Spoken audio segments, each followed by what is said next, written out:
Sir, ஒன்றுமே செய்யாத டிஎம்கேக்கு மக்கள் வாரி வாரி ஓட்டு போடுறாங்க, விக்கிரவாண்டியில் வெல்லும். அது ஒன்று சரியான கேள்வி இது. சூப்பர்.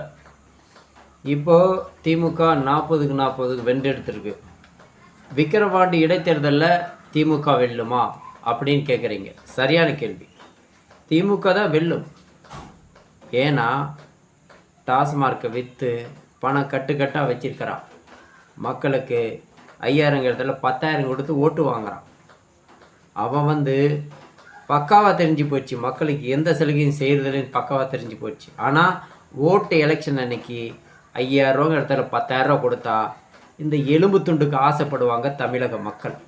அப்படி தான் ஆயிடுச்சு. பாருங்கள், நீங்கள் இந்த வீடியோ பாருங்கள். கள்ளக்குறிச்சியில் 70 பேர் செத்துருக்காங்க இந்த டிஎம்கேனால. மறுபடியும் இடைத்தேர்தலில் விக்கிரவாண்டியில் டிஎம்கே தான் வெல்ல போகுது.